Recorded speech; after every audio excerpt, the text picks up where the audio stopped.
Bonsoir Shirley. Bonsoir Virginie, bonsoir à tous. On ouvre ce journal avec ce drame qui a eu lieu hier en Haute-Savoie. 3 enfants ont été retrouvés morts dans leur maison. Leur mère, toujours introuvable, est activement recherchée.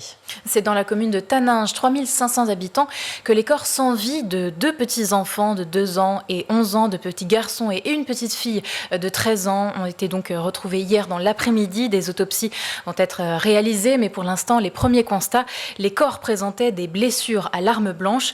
Ils ont été découverts par le père d'un des enfants de cette famille recomposée. La mère, une professeure des écoles âgée de 45 ans et souffrant de troubles dépressifs, demeure introuvable. Elle a laissé une lettre derrière elle avant de disparaître. Hier, de nombreux gendarmes ont été mobilisés pour la localiser. Une enquête a été ouverte pour homicide volontaire. Et dans la commune, une cellule médico-psychologique a été mise en place pour les proches, mais aussi pour un certain nombre d'habitants qui connaissaient la famille. On écoute Philippe Der, le président de la Croix-Rouge de Haute-Savoie. Ce sont ces personnes, certes, mais c'est également tout l'entourage, le voisinage.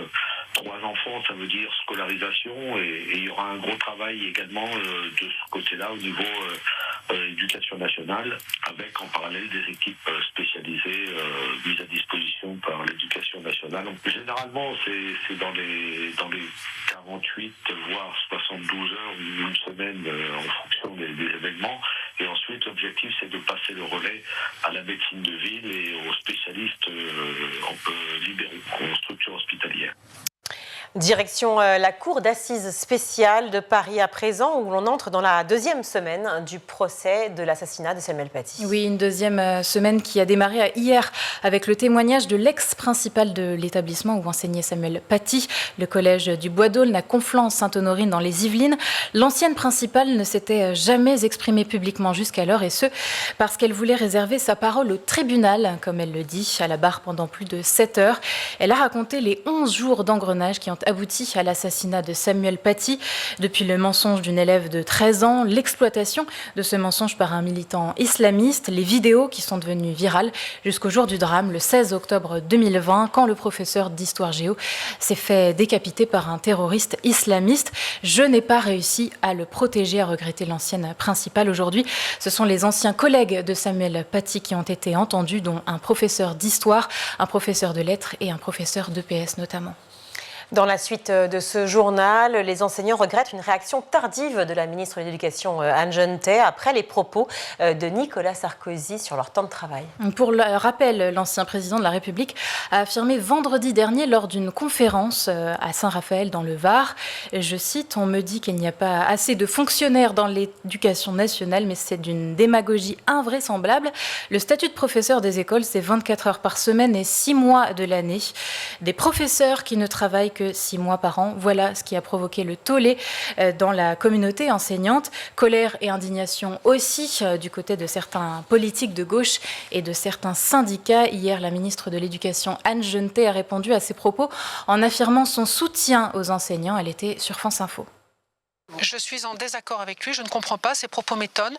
Moi, je vais sur le terrain depuis que je suis en fonction et les enseignants que j'ai rencontrés sont des enseignants, je l'ai dit, engagés, motivés et dont j'ai vu qu'ils ne ménagent pas leurs horaires, pas du tout, loin de là, et que leur volume horaire est très important, qu'il ne faut cesser de se restreindre au temps devant élèves. Il y a bien d'autres choses que font des professeurs pour pouvoir dispenser leur enseignement et je veux les saluer et leur dire toute ma gratitude pour cela. Par ailleurs, souligner, s'agissant du temps devant élèves, que les enseignants en France, en école en premier degré, travaillent 30% de plus que leurs homologues allemands. Voilà, donc je crois qu'il faut remettre les pendules à l'heure. Je ne suis pas d'accord avec ces propos et je veux encore une fois soutenir nos professeurs. Soutien intervenu 4 jours après la prise de parole de Nicolas Sarkozy est jugé tardif par Ghislaine David du SNUEPP FSU. C'est des propos qui ont vraiment choqué, qui ont vraiment atteint les professeurs des écoles. Enfin, moi, j'ai eu beaucoup de témoignages ce week-end parce que ça date de vendredi quand même.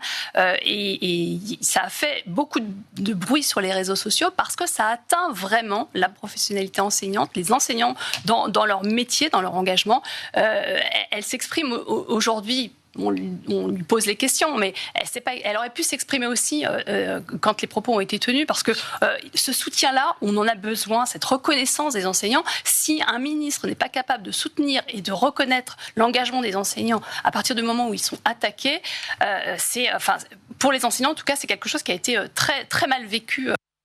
Sur X, le syndicat enseignant déplorait la différence de traitement avec d'autres professions du service public. Quand les policiers sont visés, le ministre de l'Intérieur se positionne tout de suite pour les défendre. Là, les enseignants subissent une attaque en règle par un ancien chef d'État et notre ministre ne dit rien avant d'être interrogé. Autre sujet, réforme. Que penser de la future formule du brevet des collèges? Formule annoncée par la ministre de l'Éducation, Anne Genetet, hier dans le cadre de cette série de réformes pour l'école. Et nous vous partageons l'avis d'un professeur. Il était interviewé ce matin sur France Culture. Alors le contrôle continu comptera pour 40% de la note finale et l'examen, lui, pour 60% contre 50% actuellement.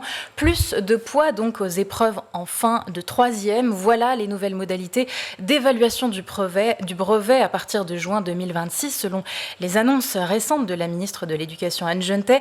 Pour Laurent Gutiérrez, professeur en sciences de l'éducation et de la formation à l'université Paris-Nanterre, avec cette réforme, ce sont les élèves les plus faibles, des élèves des collèges les moins favorisés qui vont en payer le prix. Écoutez. Les élèves qui, jusqu'à présent, réussissaient à obtenir leur brevet par un contrôle continu sur l'ensemble des notes qui étaient attribuées, mais aussi des connaissances et des compétences liées au socle commun. Donc il y avait une logique qui était une logique compensatrice à travers différentes validations d'épreuves, et avec cette idée aussi que les compétences étaient transversales et permettaient de faire des compensations d'une discipline à une autre.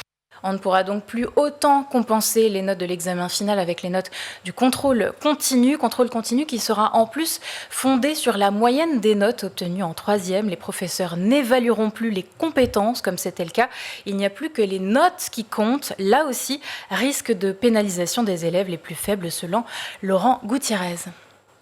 Il est fort à parier qu'effectivement on se dirige vers ce type de difficultés. Alors il y a des mesures qui ont été annoncées pour accompagner les élèves en difficulté dans ces établissements, mais sur la question à proprement parler du contrôle continu, dès lors qu'on va en diminuer la part, l'effet note brevet, note sanction si je puis dire, va avoir des conséquences directes sur un certain nombre d'élèves qui ne pourront pas compenser et qui se retrouveront donc en difficulté pour prétendre à aller en seconde générale.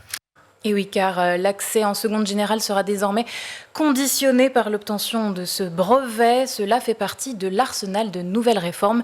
Le brevet des collèges sera obligatoire en 2027 pour entrer au lycée en voie générale. Mercredi 13 novembre aujourd'hui, une date sombre, une date bien sûr qui nous ramène aux terribles événements qui se sont déroulés il y a 9 ans maintenant. Un lieu de mémoire est en cours de construction pour se souvenir des 130 victimes des attentats du 13 novembre 2015 à Paris. Oui, un jardin mémoriel. Ça fait plusieurs années déjà que la ville de Paris et plusieurs associations se sont penchées sur le dossier. Ce jardin sera situé place Saint-Gervais dans le 4e arrondissement, derrière l'hôtel de ville, un projet nécessaire pour le président de l'association Life for Paris, Arthur Desnouveaux. Pour les victimes directes, pour tous ceux qui ont survécu, qui ont perdu un proche, évidemment que 9 ans et 10 ans, c'est pas si loin. Ça reste pour nous extrêmement actuel. Et on a d'ailleurs encore tout un tas de projets sur le sujet et les gens ont tendance à l'oublier. Donc pour nous, c'est pas que le temps se soit arrêté à ce moment-là. Il y a évidemment une vie qui a repris, que ce soit contraint et forcé ou volontairement. Mais il y a quand même une permanence de la présence du 13 novembre dans nos vies qui est là. Et donc voilà, nous, on vivra, je pense, toujours avec ça. Le fait d'avoir des lieux comme ça où on sait que des gens passent et où des gens vont lire l'histoire qui sera écrite sur les panneaux, ça va aussi nous permettre de nous décharger de ce poids mémoriel. Les travaux ont débuté en septembre, ouverture de ce jardin prévue en mars 2025 ou avril 2025. On termine ce journal du côté de Strasbourg. Des familles ont trouvé refuge dans un collège et ont pu passer la nuit. Ces familles ont été hébergées par un collectif d'enseignants. Un collectif qui ne pouvait plus supporter l'idée que ces familles sans domicile fixe dormaient dehors depuis des mois maintenant. Des familles dont les enfants sont scolarisés au collège Lezay-Marnésia de Strasbourg. Hier, 17 personnes ont été mises à l'abri. Céline Ballas fait partie du collectif d'enseignants qui se mobilise. Pour elle, il y avait une solution à portée de main. Alors elle et ses collègues n'ont pas hésité à l'adopter. On a 2 logements de fonction vide au collège. Donc pour nous, c'est une solution qui est extrêmement simple.